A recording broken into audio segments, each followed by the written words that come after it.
Como é que você vê essa terceira via? Se a gente quiser mudar o Brasil de fato, a gente tem que fazer coisas muito ousadas. Você, apesar da sua origem, que você não esconde de ninguém, você tem um jeito de se vestir bem cool, assim, bem coxinha. Eu já passei por coisas que, pô, a pessoa talvez pode olhar pra mim agora, né, desse jeito que você falou e tal, mas ela não sabe várias coisas que eu já passei. Muito bem, Autopapo de volta aqui com o deputado estadual Daniel José pelo Podemos. É o seguinte, nesse bloco eu queria focar um pouquinho mais olhando para frente, né? Porque a gente falou do seu primeiro mandato e agora você quer tentar a Câmara, né? Sim. São Paulo é uma cidade meio chata, né? Acho que Brasília de repente é mais interessante para algumas coisas. Então, de repente, a Câmara Federal ela te anima um pouco mais, né? Então, a questão é o seguinte, né? O deputado estadual tem muito menos responsabilidades. O deputado federal tem muita e o vereador tem muita. Então, o deputado estadual fica emparedado e tem muito pouca autonomia legislativa. Então, por exemplo, a gente não pode legislar nada sobre lei ambiental, sobre vários setores. É o baixo clero. Então, é uma coisa muito... Eu estou tirando leite de pedra para conseguir fazer um mandato de resultado concreto, um indicador educacional, como eu disse no bloco anterior. Estou fazendo, assim, o impossível para conseguir resultado, assim, mas é muito difícil. Em Brasília tem um outro aspecto que é muito mais deputados, então é mais difícil estar nos espaços de liderança. Por um outro lado, você está debatendo temas que têm um impacto enorme no Brasil. Bom, a gente estava falando meio em off sobre o seu eleitorado, falando um pouco sobre você.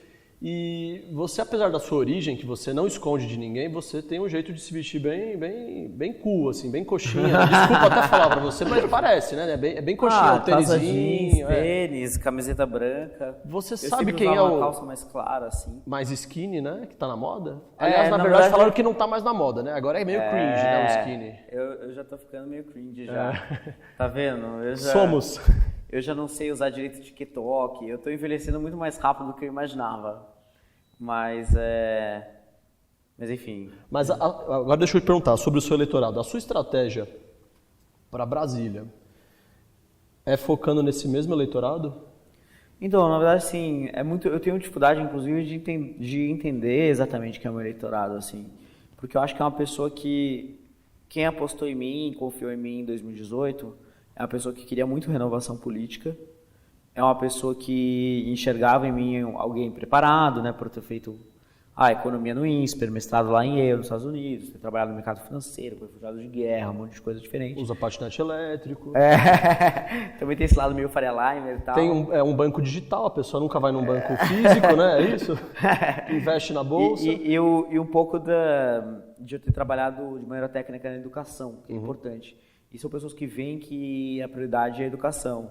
E também tem muita gente que, independentemente de vertente política, direita, esquerda, centro, etc., são pessoas que gostavam muito da minha história, porque eu venho de uma origem tipicamente brasileira, né? Eu sou o mais novo, de 11 irmãos, minha mãe era diarista, e, enfim, ela sempre sonhou em estudar, nunca teve oportunidade, então, quando a gente nasceu e tal, ela sempre empurrou que a gente estudasse muito, foi atrás de oportunidade, de bolsa de estudos pra gente e tal. E esse empurrão dela e a gente ter estudado muito, eu ter estudado muito, assim, quando eu era moleque, queria jogar bola na rua e tal, como todo mundo na época, né, que na época não tinha celular, não tinha nada, né.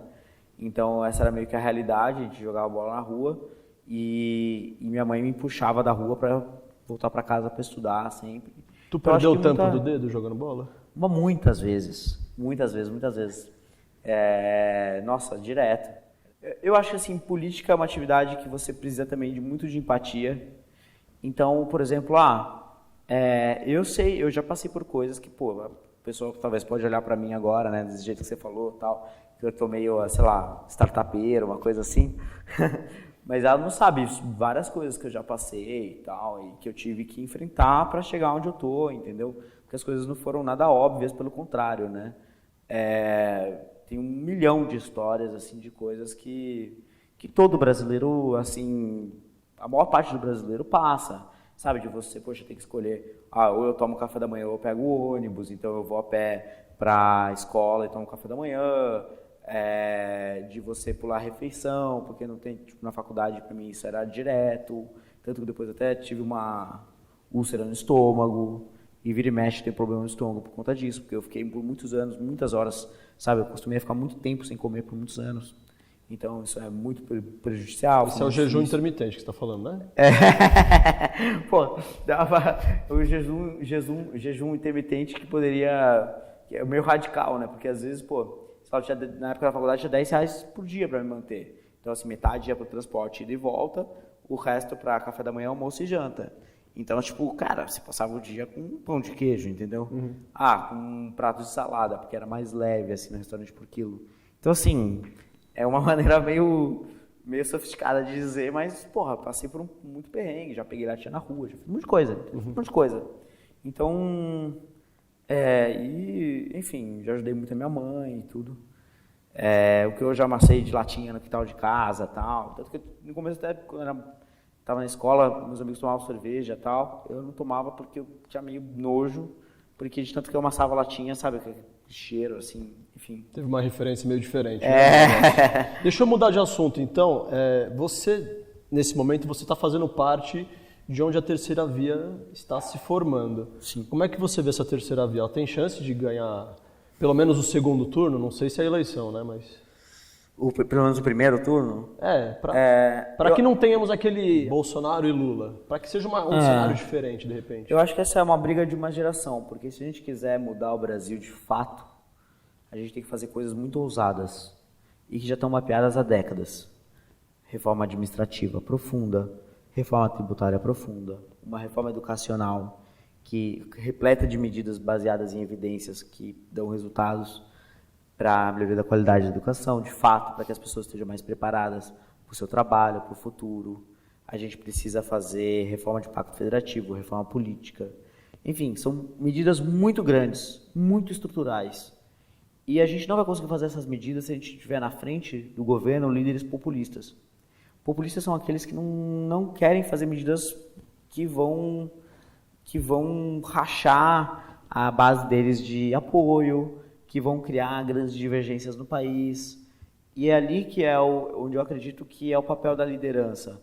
É fazer aquilo que realmente é difícil de fazer, afinal de contas, para que vale? Por exemplo, a presidência da República. Só me engano, acho que o Lyndon Johnson falou isso quando ele aprovou os direitos civis nos Estados Unidos, né?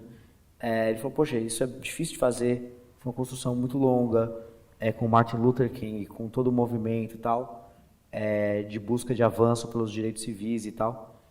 Mas assim, ele falou, acho que foi ele que falou uma coisa análoga a isso, assim, sabe? Se não for para essas coisas, para que vale a presidência, entendeu? E a gente tem no Brasil presidentes, ao longo dos últimos 20 anos, exatos 20 anos, a gente tem presidentes que não entenderam isso e que não implementaram, mesmo tendo a oportunidade, muitas vezes, de fazer essas reformas importantes que vão melhorar a vida das próximas gerações. Como político, no meu ponto de vista, 20 anos é curto prazo, 40 anos é médio prazo, 60 anos ou mais, 70, sei lá, já é longo prazo. Então eu penso de uma forma intergeracional, sabe? E se a gente quiser ser um país de fato diferente daquilo que a gente é hoje, não uma coisa assim melhorada na margem, mas assim, uma Austrália, sabe? Uma coisa assim desenvolvida, sabe? Sem pobreza, onde, poxa, sabe? Um lugar maravilhoso para se morar, o Brasil já é maravilhoso para se morar, mas com todos esses problemas, se a gente não tiver esses problemas de educação, de segurança, de... Infelizmente ele não é maravilhoso para a maioria, né? Mas ele poderia ser, né? Eu acho que assim, mesmo, assim, poderia ser sempre muito melhor, né? Então, para mim, a gente tem que encontrar formas, caminhos para eleger lideranças que topem fazer mudanças de reformas profundas. E, em paralelo, o formador de opinião do Brasil, as pessoas que lideram o debate público no Brasil, têm que começar a funilar o debate e focar naquilo que realmente importa. Porque hoje o debate público também é extremamente contraprodutivo, contraproducente, né? Então, debates sobre temas que não mudam a vida de ninguém. Assim, se a gente pegasse todos os temas polêmicos do Brasil e resolvesse amanhã por um milagre, a escola sem partido, aborto, não sei o que, lá, resolveu tudo por unanimidade, por um milagre. Amanhã. O pobre continua pobre. Então, assim, a gente tem que focar aonde a gente consegue, de fato, agir para quais são os principais pontos para acabar com a pobreza no Brasil e para fazer com que a gente seja uma economia moderna e, portanto, ao longo do tempo se torne um país desenvolvido.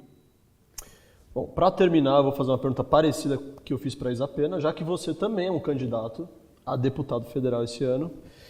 A gente sabe que a sua bandeira é a educação, mas o que especificamente você pretende como plano para se vender agora em outubro, quando vierem as eleições? Eu acho que assim, o primeiro ponto para me vender em outubro é mostrar aquilo que eu fiz, né? Toda a minha bagagem, tanto o meu histórico como pessoa, como formação, como valores. Vai pagar excesso de bagagem? Como... É muita coisa?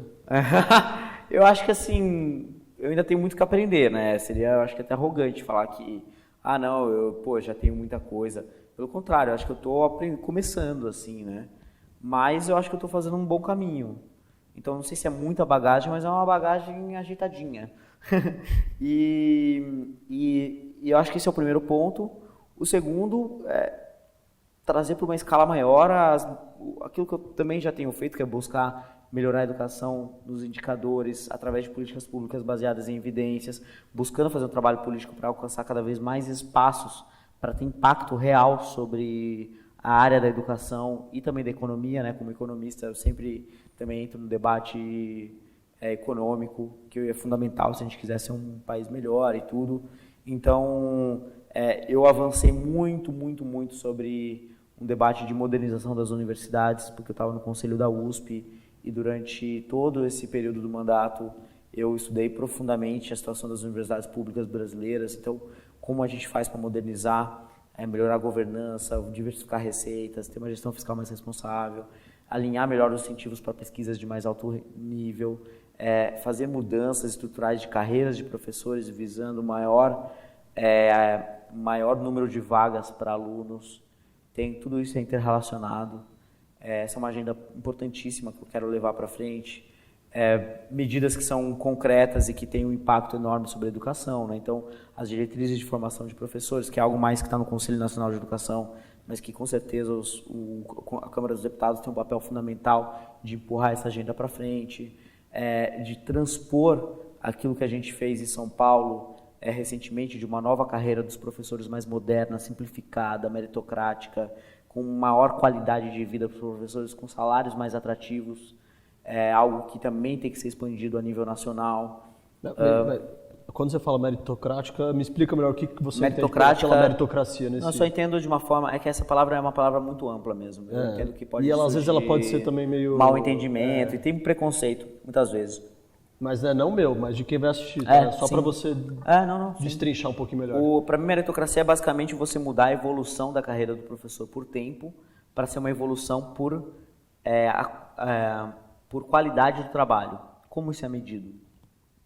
Em parte por avaliações não só de conhecimento, mas de práticas pedagógicas, e também de apresentação de portfólio de trabalho. E a partir daí você fazer uma promoção, e não só uma promoção garantida por tempo, é uma maneira de você alinhar melhor os incentivos dos professores para eles buscarem cada vez mais aprendizagem e não, muitas vezes, ficarem sem uma referência do que eles deveriam buscar. Porque isso acontece muitas vezes, né? E, enfim, a gente tem centenas e centenas de casos. Então é mais nesse sentido mesmo, né? Mas eu conheço, assim, a meritocracia é uma palavra no Brasil que precisa ser melhor compreendida.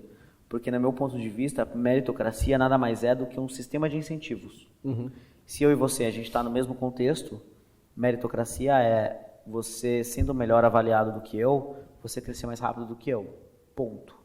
Nesse mesmo contexto, mas se nesse deram ambiente. As mesmas ferramentas pra Agora, gente, né? O que muita gente entende de forma errada, na minha visão, que é a meritocracia, é que todo mundo pode chegar em qualquer lugar.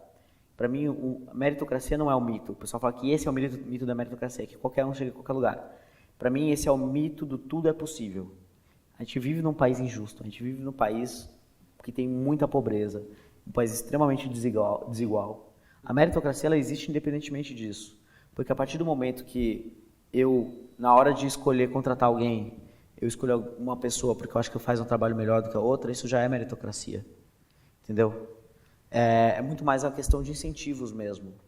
Então, o oposto da meritocracia é você tratar todo mundo de forma exatamente igual. Se você trata de forma desigual, você pode tratar de algumas formas. Com preconceito, por exemplo, que é uma forma injusta. Você pode tratar com meritocracia, por exemplo. É uma outra forma de tratar desigualmente as pessoas, pelos resultados desiguais que elas trazem. Mas isso não quer dizer que isso é justo também, né? Porque muitas vezes as pessoas têm condições completamente diferentes de competição. E eu acho que isso, da onde a pessoa parte, é um ponto fundamental para considerar o potencial de alguém. Até porque eu vim lá de uma origem tipicamente brasileira e tal, minha mãe diarista e tudo, eu já contei um pouco, mas com muito apoio e com muito esforço, consegui dar passos que eram improváveis para mim e fui parar em Yale lá, na mesma sala de aula com o neto do John Kennedy, que foi presidente dos Estados Unidos. Então, para mim, assim... Mas agora caiu o nível, tá comigo, né? Então... Não, que isso? Esse neto do presidente dos Estados Unidos também não é muito fora da curva, não. Ele tá estudando lá e tal, mas na época ele não gostava, não gostava muito de estudar, sei lá, tava no undergrad, ele tava na graduação, eu tava no mestrado.